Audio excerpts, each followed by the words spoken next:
What's good, y'all? It's your boy Soul Dyer, and in this video, I'm going to be reacting to the different types of coworkers. So get comfortable, get some food, and most importantly, don't forget to subscribe. But anyways, let's get right into the video. There are two things that make or break your job: the pay and the people you're forced to work with. And that's so facts. Literally, bro. If you're paying well, you can put up with it. But if you're working with like people you don't like, plus you're getting paid like shit, but I'm sorry for you, bro. It's cooked. Since the pay is probably garbage, let's talk about the real reason you're clocking in with a headache: the coworkers. Now, I've had my fair share of jobs, and at every single one, there's always one person that ruins it for everyone else. So let's break down the types of coworkers, and let's just get into it. Starting it off, we have the overachiever. This person...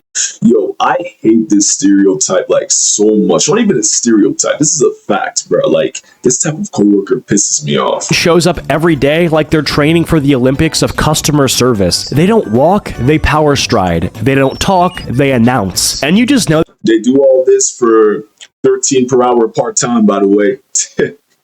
They've got a notebook at home with color-coded tabs labeled tasks nobody asked me to do, ways I can passive-aggressively make everyone else look lazy, and smile practice. They volunteer to do the job that you're already doing just to prove that they're better at it. Like, yo, these type of people be the type that you need to watch out for. Like, they will snitch on you to the manager just because they want to look good in their eyes, bro. I'm telling you, this type of coworker, always watch out for.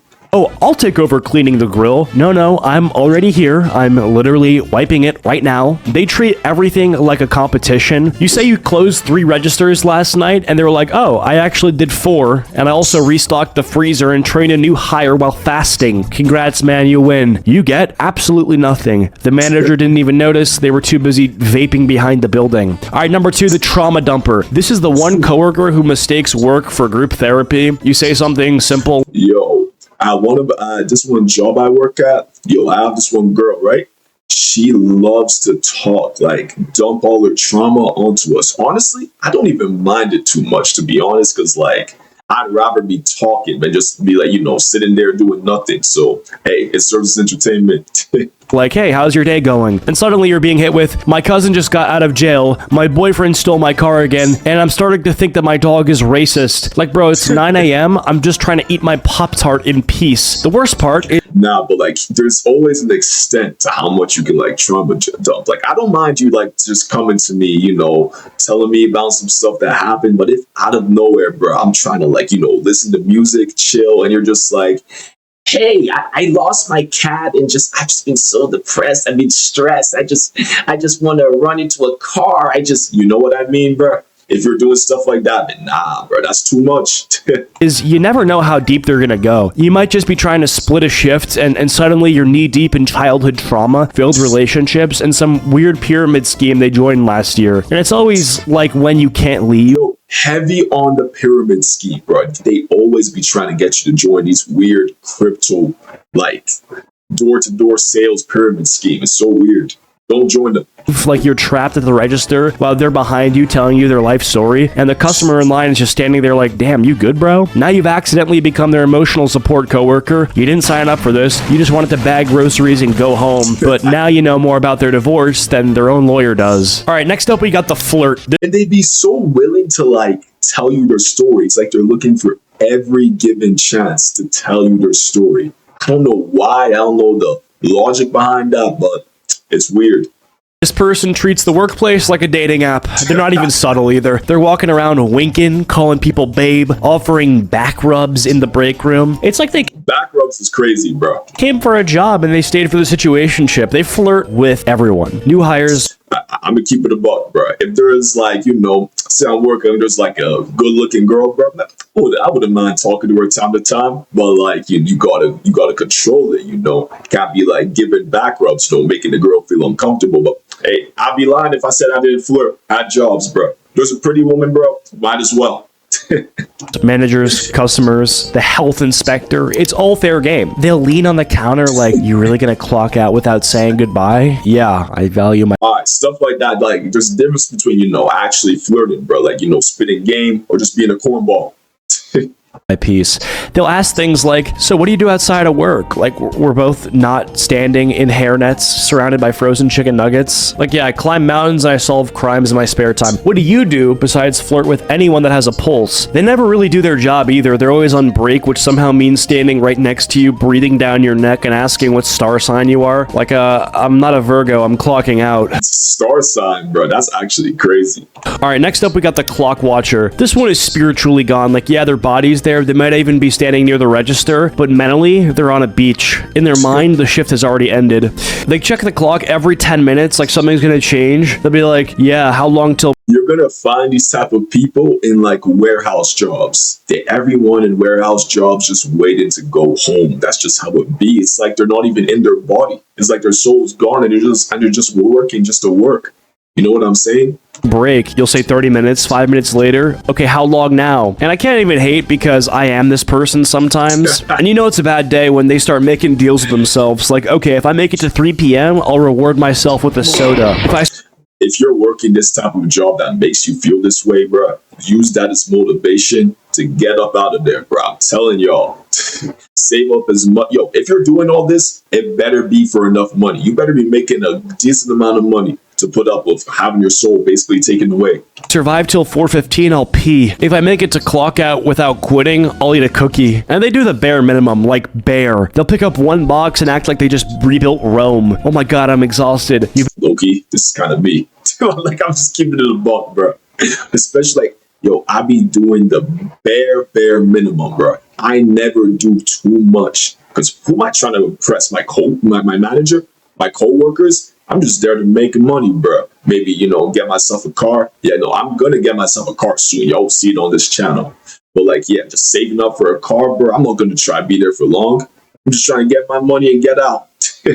Been sitting on a stool in front of the fan, but hey, at least you're not causing the chaos. They're just surviving, and honestly, in this economy, it's valid. Next up, we got the drama addict. You could be having the most normal shift, and this person will pull up like, okay, so did you hear what happened between... Yo, there's always someone like this at the job site, bro. Not even a job site, like at any retail, at any like warehouse, at any customer service. There's always someone like this, and they're always girls, but they'd be like, hey, do you know what happened between this person and this person? I'd be like, yo, how do you know all of this? That's kind of crazy, don't you think? Jessica and Brandon? No, and I didn't want to, but now I have to. They know everything. Who got written up, who's dating, who's getting fired, who cried in the freezer. They're like the gossip Google Doc of the workplace. They'll whisper stuff to you like, don't tell anyone I said this, but, and then go tell someone else that you said it. Working with them feels like being on a reality show that you didn't audition for. You'll be stocking the shelves and they'll go, don't look, but the guy in aisle 3 is the reason Brittany almost quit. I'm just trying to scan some soup, bro. The worst part is they love conflict. If there's drama? Nah, but I can't lie. There'd be some interesting stories going on, bro. They be giving you the most interesting stories. Like, they just know about everyone and everything. Just, I don't know why they're going around being like Batman, but hey, at least it's better than a girl who goes around trauma dumping on you, bro. I'd rather listen to those stories than the other girl's trauma dumps. They're not running from it, they're narrating it, adding commentary, throwing in plot twists. If you ever hear the phrase, I'm not trying to start anything, but they're absolutely trying to start something. All right. Yeah, for sure, bro. Definitely. Next up, we got the this isn't my job guy. Oh, this guy's legendary. You ask him to do literally anything slightly outside of his normal routine, and he's like, yeah, that's not really my department. Pull your pants up and fix your head. Take the trash out, sir. Okay, come on. Come out. Come on. Bro, you're not on a cruise ship. We all work the same register. You'll be drowning in customers, phones ringing, register smoking, and he'll be over in the corner alphabetizing candy bars like that's what's keeping the business alive. He'll say things like, yeah, I just stay in my safe zone. Your zone is useless if the whole building's on fire. And you just know the manager asks, like suddenly he's everyone's hero. Oh yeah, I helped clean up earlier. No, you didn't. You helped watch me suffer. Next up, we got the new hire that's already better than you. This one hurts. They've been there for like, what, a week? 2? And somehow they've already mastered the system. Yo, I have a story about this. One time, there was this one girl, right, who's a new hire. I'm pretty sure I was working at like, I was doing this one retail job, right? So I was learning how to use the computers and stuff. It took me, a couple days. But with her, I kid you not, first day, she already did it, bro. New hire and everything. I was looking like, damn. am I really doing something wrong? Is something wrong with me? Because how? No, because it was generally crazy. It really be making you feel defeated sometimes, bro. It's like, damn.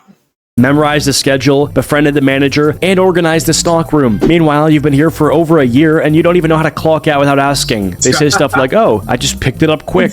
Bro, are you secretly the founder of the company? They correct you on procedures. Oh, actually, we're supposed to do it like this. Oh, sorry, dude, I didn't realize I was talking to the chosen one. And the worst of all, they like the job. They're smiling, whistling, excited to be there. No, they always like the job, bro. I feel like, us not knowing how to do stuff just comes from the fact we don't like the job we're working at, bro.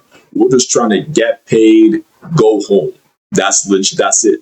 Like, bro, give it 3 more shifts and a customer who yells at you over coupons, and you'll join the rest of us in suffering. We're bringing it home with the mysterious one, the ghost. They're on schedule, they exist technically, but no one has physically seen them in months. You hear their names all the time. Oh yeah, Brian was supposed to work that day. Brian? Bro, Brian... I'm always so confused because these type of people never get fired. Like him and those guys and the manager, they must have something going on, something going on, because that don't make no sense. That really don't make no sense, because think about this. If I did this, I would get fired, bro. But him, he can be gone for months. No one knows nothing about him. He comes back one day. Oh, hey, how have you been, man? How have you been? It's like, come on now, bro. That's crazy. If he can get away with it, and if I try to do it, I'm going to get fired like the first day.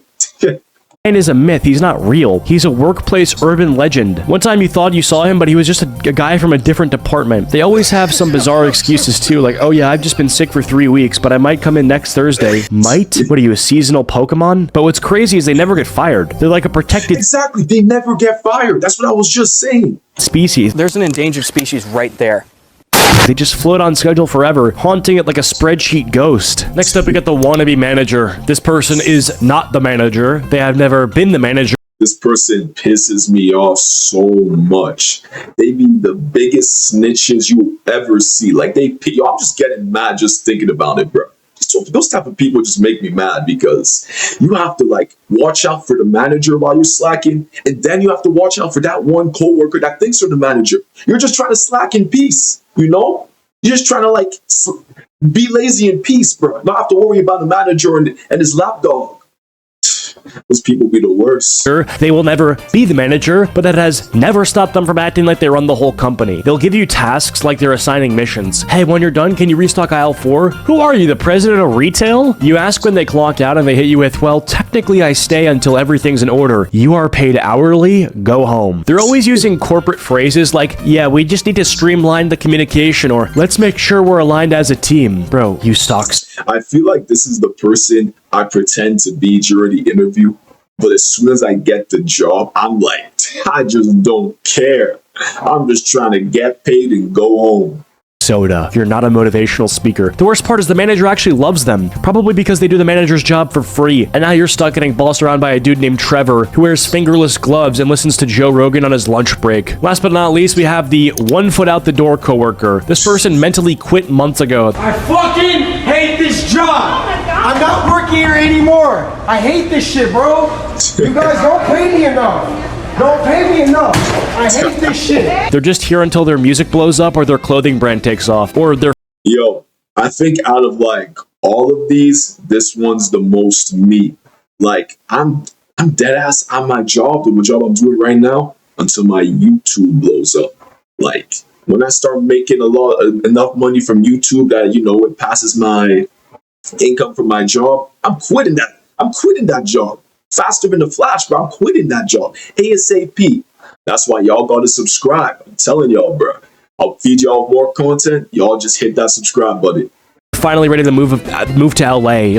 Newsflash, they will not. They show up late, leave early, and somehow still act like they're doing you a favor just by being there. You ask them to do something simple, and they hit you with, yeah, I don't even care anymore. Bro, I'm not gonna be here much longer. Yeah, you said that 2 paychecks ago, my guy. They keep a backpack on that at all times, any moment now I could walk out, then they don't. They're the ones telling customers stuff like, you don't actually want to buy this, it's overpriced and it falls apart in a week. Then they turn to you and they... All right, I don't do all of that, but I do get what they're trying to say, because just 1 foot out the job, bro. Always having that side hustle, and you can leave at any moment.